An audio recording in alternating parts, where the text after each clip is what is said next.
Hi, this is David Lizerbram, and this is a bonus episode of Rock Docs in which we speak with Garret Price, the director of Woodstock 99, Peace, Love, and Rage. If you haven't already listened to our episode about the movie Woodstock 99, you should, I guess. But either way, Garret was a really nice guy, talented director, really thoughtful, very revealing about the movie, the process, his thoughts about it, his thoughts about the culture of the 90s that the movie reveals, and looking back on it himself, what his experience was at the time, and whether he has regrets, etc. We really get into a lot of interesting, sometimes kind of heavy stuff, much like the documentary itself does. So, boy, it was really a thrill to speak with him. We'll definitely be watching Garret for whatever he does in the future. Thanks a lot to him for doing this. And here is our interview with Garret Price, director of Woodstock 99, Peace, Love, and Rage.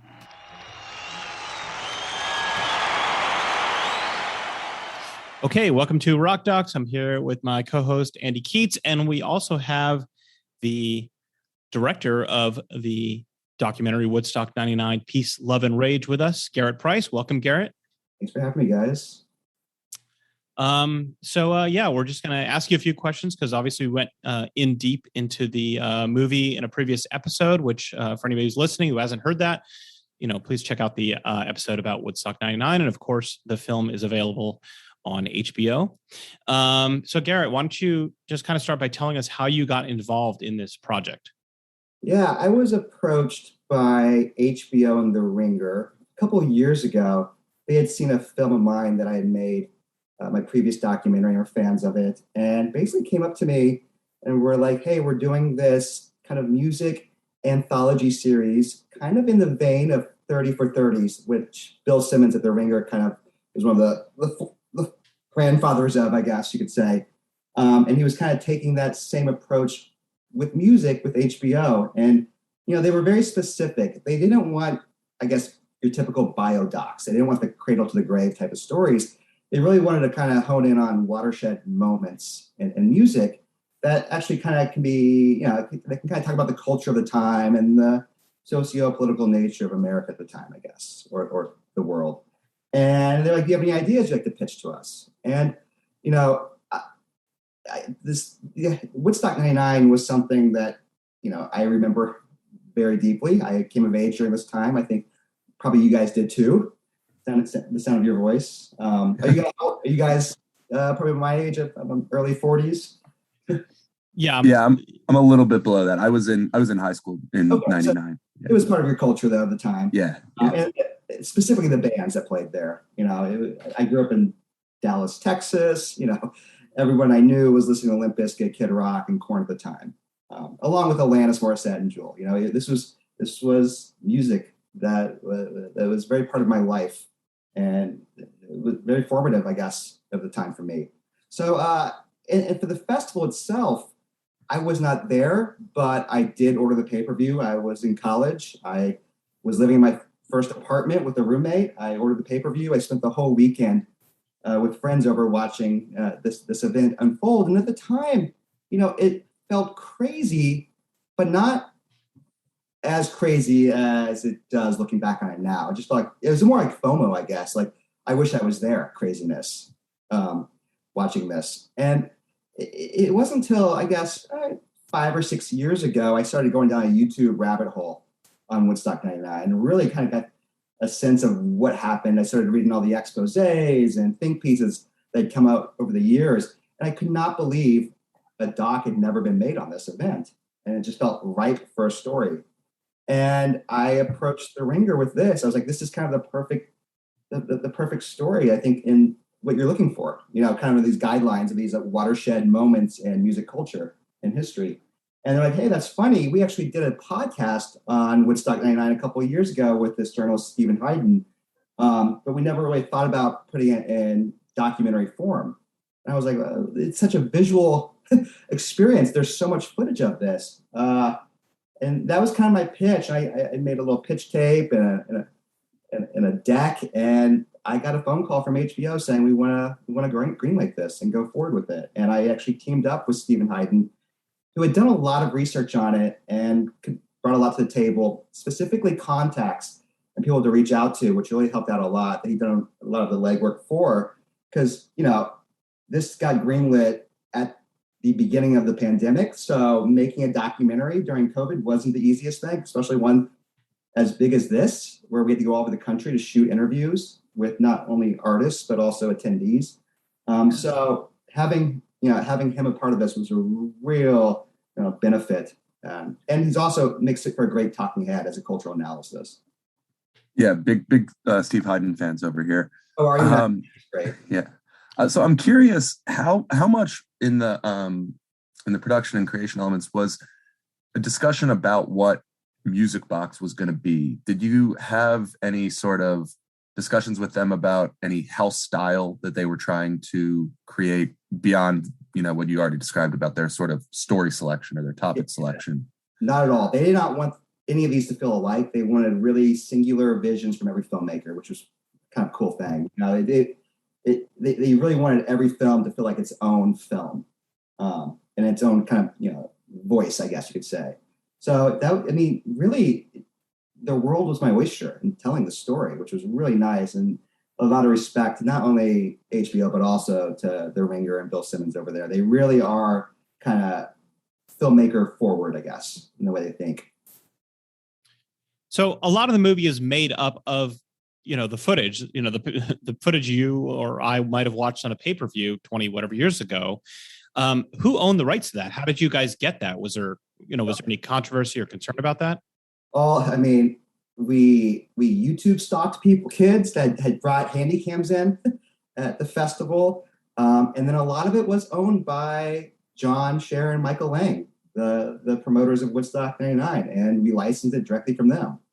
I want to say they're partners in this film, but they were a part of it. And they, were willing to let us license their footage. So I would say probably 50-50 was what they owned, along with the pay-per-view they owned. And then a lot were attendees. And that it was almost like the attendees footage I was more interested in, because that really gives you this kind of boots on the ground experience of what people were going through that weekend. Where, as you said, a lot of the footage, from the pay-per-view is stuff we had seen before that exists out there on YouTube. And is an easy find. On the licensing question, just occurred to me. I recall a few weeks or maybe a few months after the event at the MTV VMAs, Adrock from Beastie Boys did a sort of sober call to arms about what had happened to women at Woodstock 99. What was there? Did you look into that clip at all? And was there any issue with MTV licensing that for you? That was in my epilogues at the end of the movie. I couldn't get it. Oh, really? Oh, that was one of my big bummers, not being able to get that. There's something called fair use where, depending on the context, how you're using clips, sometimes you can use stuff without licensing. But because the way I wanted to use it, I really wanted to stay in the film within the festival itself. I didn't want to kind of go down the road too much. Besides, we kind of step out a little bit with Coachella. Besides that, I really wanted to end when the festival ended and kind of have an epilogue, and credits would kind of go beyond that. And I had that in the credits, and because of the context, I wasn't able to fair use it, and MTV wasn't going to play a game with Give Me the Shot. So it's a bummer, because I think it's a really telling, moment that happened just a few months later. And it's interesting, kind of him kind of pointing the finger at the music industry itself and putting the blame on it. I think it's a really powerful moment. It's a bummer. It's one of my big bummers not having that in the film. Well, yeah, we definitely recommend, people can, look that up on YouTube, because it's definitely worth following up after the film. In terms of, you mentioned John Scher, who was, I guess, I don't know exactly what his title was, but he seems like he was kind of the head guy, the head promoter who put this thing together. In the film, he's, I would describe him as being quite defensive, still believes that things went, more or less reasonably well, or that, most people had a good time or something like that. Was it tough to get him to talk? Was he like that in the room? Does he, have you heard from him? I'm just really curious, because he seems like if anybody is the, antagonist or villain of this film, he's kind of comes off that way. Right. And that was never the intention. I didn't want to I didn't know that this was So that was not my intention taking him in there.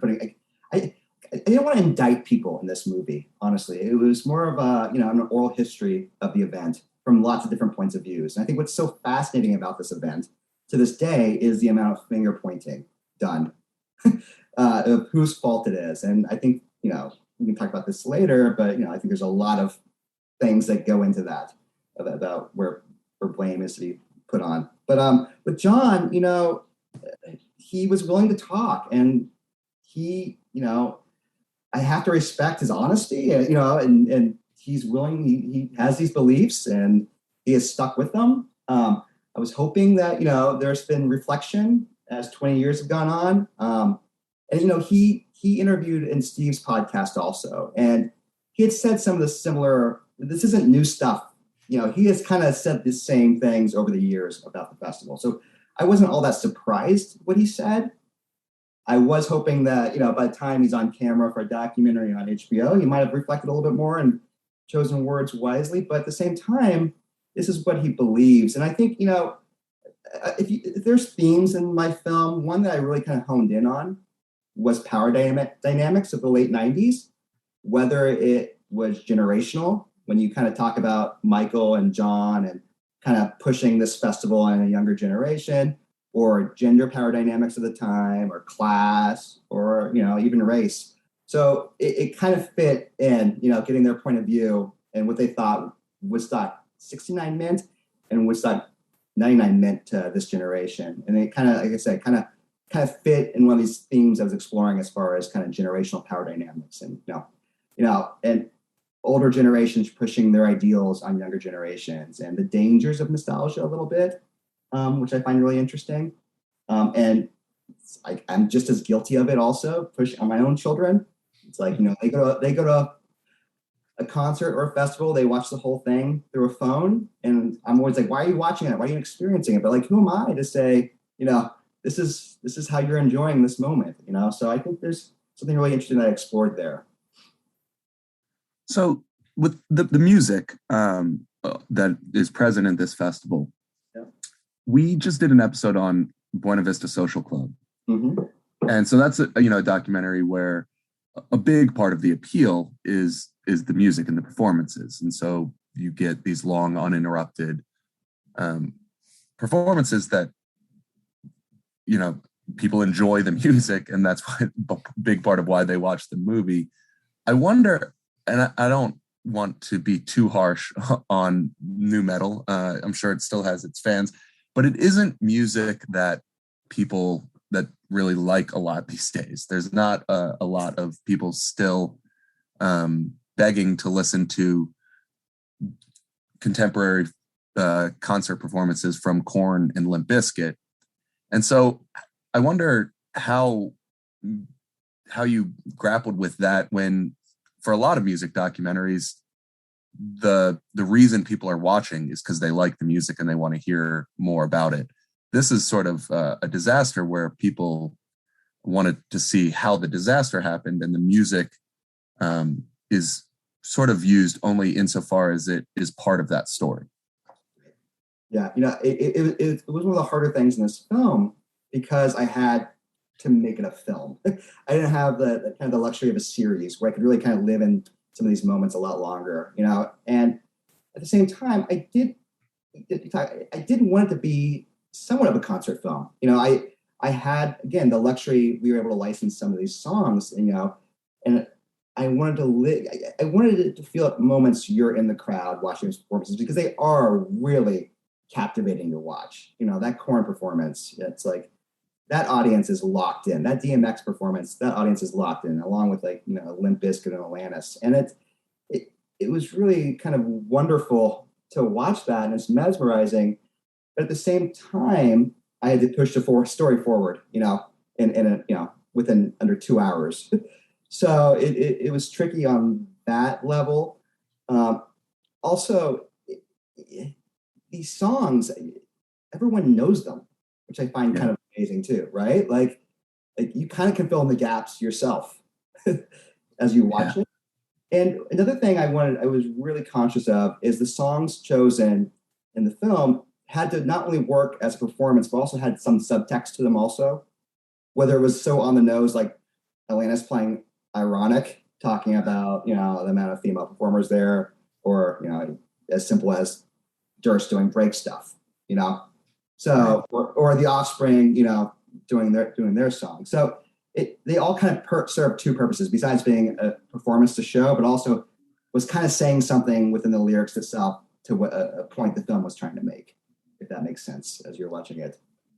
Yeah, it does. So did you at all, and I certainly don't, as you mentioned, you barely had enough time to show long performances of the headliners who were, part of the action here. But I was personally fascinated, and David and I did this on our episode. We looked at some of the other artists, like the side stage artists, and just because I was curious who all was at this festival. And obviously you didn't have time to go into this in any depth, and it would have made for a less interesting movie. But when you were doing your research and kind of scrounging for footage, did you see like the other festival that was happening outside of the riot, basically, where you've got bands, you've got bands like The Roots and Mo, I think, Mo and String Cheese Incident, and these like late '90s jam bands, Guster. What can you tell us about the sort of alternative to the alternative Woodstock '99 festival? And it was there, and there was what felt more like a Woodstock type festival happening simultaneously as these kind of bigger mainstream acts. But we stuck with kind of the mainstream acts of the time, and the main stage acts of the time. And that was again, besides like making it a more interesting narrative, it also, that is what the festival honed in on as who they wanted to play. And that was the audience they attracted, as far as kind of the mainstream audience they attracted, those are the bands that would have been playing on the main stage at Woodstock 69, and that's what this was about, is like, those are the biggest bands of the time. And that's, who these promoters booked at the time. And it's not just about them just booking the biggest bands of the time. It also says about the culture itself. And I wanted to explore a little, why are these bands so popular at that time? What was it? Because they tapped into the zeitgeist of the culture of the time. And what was it? So, we try to do some dives on that too. It's anytime you do any type of cultural analysis in any type of film, you're going to get blowback because everybody experiences culture differently, which it's hard to do, but you try your best, to kind of, at least the way you experienced it as a storyteller, and it felt like how a lot of people around you experienced it. Especially kind of, the population, the major population. Those were the bands that, were, like I said, there was the MTV bands of the time. And this felt like an MTV festival. This was, and there was something so interesting also about why a lot of this music was kind of making its way into the mainstream to me, especially at the time. Limp Bizkit was just on this meteoric rise at the time, along with Kid Rock, and Korn came a little earlier, but at the same time, they're massive, and then that was so interesting that, on MTV, you would have a Korn video followed by a Britney Spears video. It just felt so like kind of all over the place, going back and looking at it in hindsight. And I thought that was really interesting too. And something I remember fondly, coming home from school every day, watching TRL, and watching these videos and just sitting there, and kind of like, for me, I wasn't, anti Backstreet Boys. I only listened to Korn. I kind of just went with it. But I know a lot of people that were like that, which I found interesting too. And I also found it interesting, like, talking to Carson Daly and Dave Holmes, both of them, MTV, in the 80s, you could have Michael Jackson and Van Halen, back to back, and everyone was fine with it. But it started to change in the late 90s, and I was curious about why that was happening too. No, I mean, I think narratively, there's no question that what you did is a more interesting movie. I just, like, as a music nerd, I was laughing at the idea of, somebody almost like you go into the woods to go camping and you come back and, the COVID-19 pandemic has happened in those 5 days when you were out of cell phone service. Yeah. It's like, I'm imagining somebody who just spent their whole time going to see Bernie Worrell and the Woo Warriors, String Cheese Incident, and Mo, And they're like, wait, what happened over at the main stage last night? I mean, you had like G-Love playing and then James Brown playing. I mean, there's actually some really like James Brown and George Clinton played too. There's some actually really fascinating, artists that played at the festival. And there's actually listen, if I had the luxury of like a 6-part, series to tell the story, it could easily be done. But at the same time, I don't know if I'd want to watch this story longer than a film version of it, because it gets pretty grueling as it goes on. And you get hit with some pretty hard stuff to watch. And, and again, I think for a lot of us that kind of came of age, you kind of self-reflect a little bit, and you feel making it, I started to feel a little guilty of how I grew up a little bit, And I don't want to ruin people's childhoods with this film. That was never the intention, but I think it's important to go back and look on how maybe I shouldn't have acted like this, or maybe I shouldn't have allowed my friends to act like this around me. I think a lot of us experience like this. Well, absolutely. And on that point, I mean, a lot of the film is about the treatment of women, both in the culture and at the festival, the exploitation of women, the expectations about behavior. And the film, I mean, to be blunt, features a lot of female nudity. The footage at the time. How did you approach that in terms of thinking through how to, make it clear what that experience was like without, it feeling exploitative, or that you were, potentially traumatizing people, or, that were there? I mean, that seems like a really complex subject to touch on. Really hard. It was, I said the Beastie Boys thing was one of the hardest things not to have in. The hardest actual part of this film was telling that side of the story, especially as a male filmmaker through a male gaze, But at the same time, as a documentary filmmaker, I wanted to tell a story of how it is, how it happened, how it unfolded. A lot of this footage has been out there in the world, blurred, covered up, and sanitized. And, my first cut, I blurred everything in this film. And in fact, when I started showing it to kind of, not only HBO execs who are all females, a lot of women, and those responses that, why are you sanitizing it? It's like, you're doing the thing that this should not be doing, and really showing the horrors of this at the time. This is how it was for us going to festivals and the way we were treated. And it was something that, again, like we were very cautious about. And I think a lot of people are like, oh, it was nonstop nudity in the doc. And truthfully, and I think it's just the way we tell the story, the context. I think there's 15 shots of nude women. It just feels so abundant in the film in the end.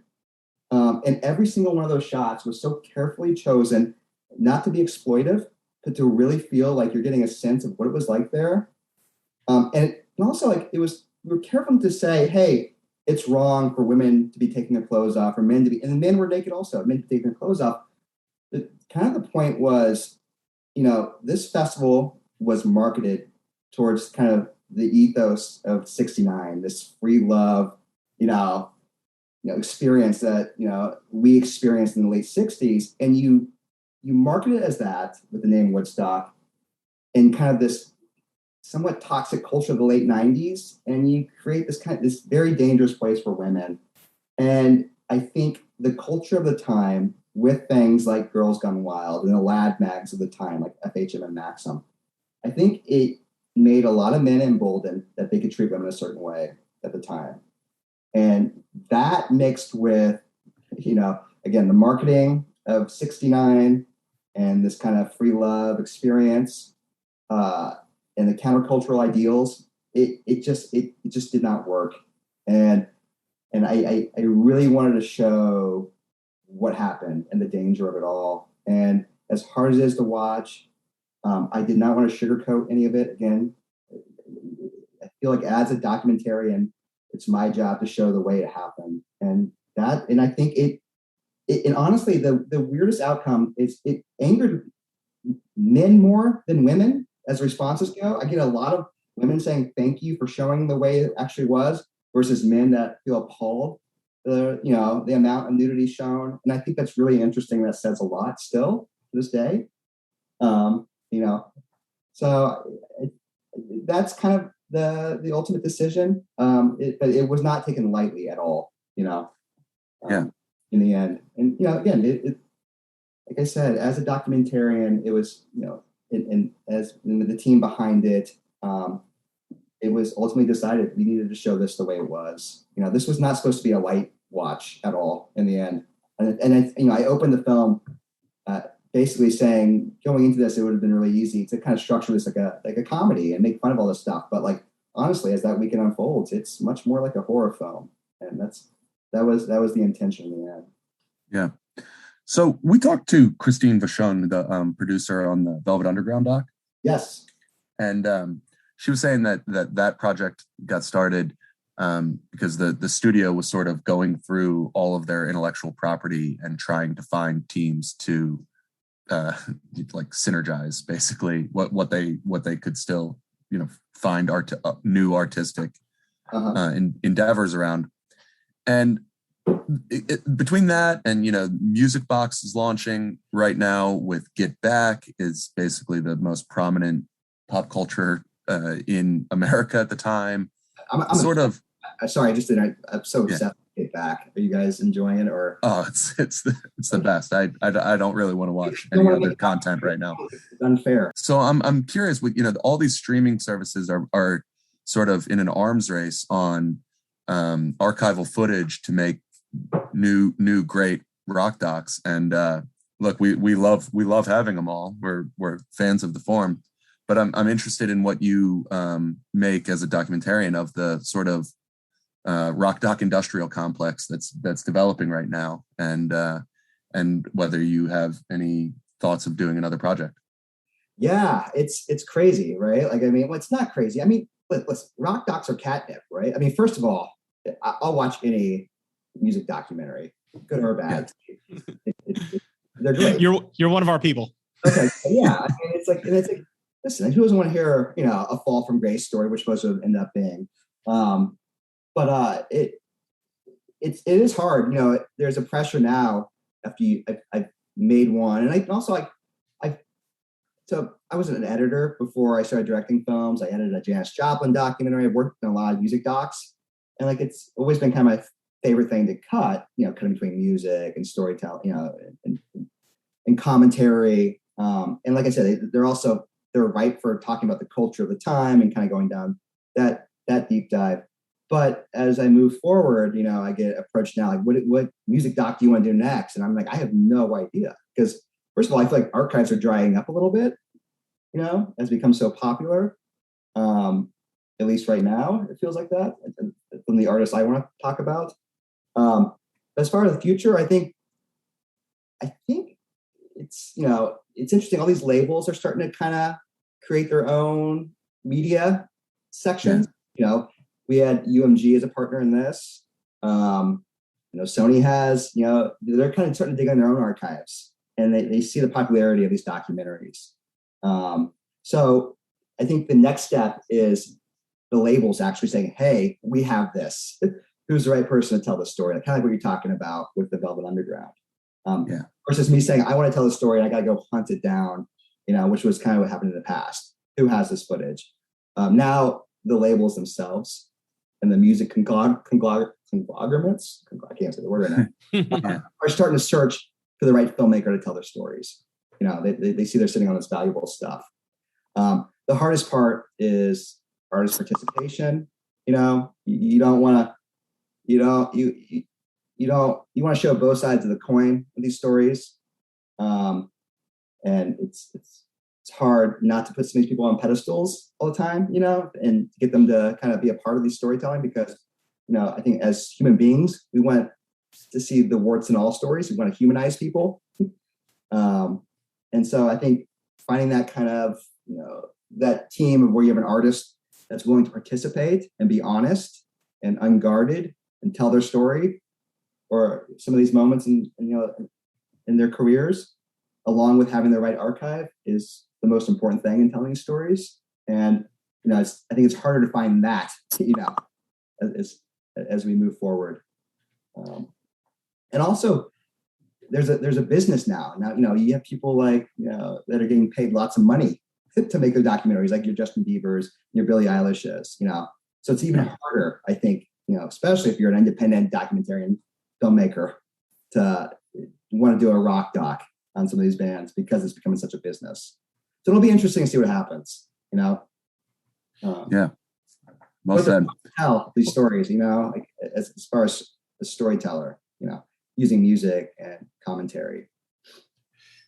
Well, Garret, thank you so much. I know we're up against your time. Thank you for both taking the time to talk with us, but also all the thought you've obviously put into this project. It definitely shows. Best of luck with the next project. Do you want to tell people where to find you, or anything you want to plug or share? You make these films, you kind of give it to the world and kind of move on a little bit, and it's just I feel very lucky that there's, like you said, there's so many films and and content out there that this one was able to kind of make its mark at a time and kind of jump into the conversation when I think it was really important to and create some I never wanted this film to be didactic, I guess, in nature. I just wanted a lot of people that experienced this festival to give their point of view, and let everyone have a chance to talk about it, whether they participate in this film or not. And it's created it's created think pieces and conversations and podcasts. And that was always the intention of this film, was to create this conversation at a time that I think has a bit of kind of rose-tinted nostalgia towards, but also at the same time, you can start to see some of the I guess the umbilical cord, like I said in the film, to where we are now. And I think that's really important to go back and look at history that way. So as far as looking at me up, you have Garret Price on Twitter and Instagram. Well, we will be looking for what you do next. Thanks a lot, Garret. We appreciate it. And best of luck. Take care. David, thanks, Andy. I appreciate it, guys. Yeah, thanks. All right.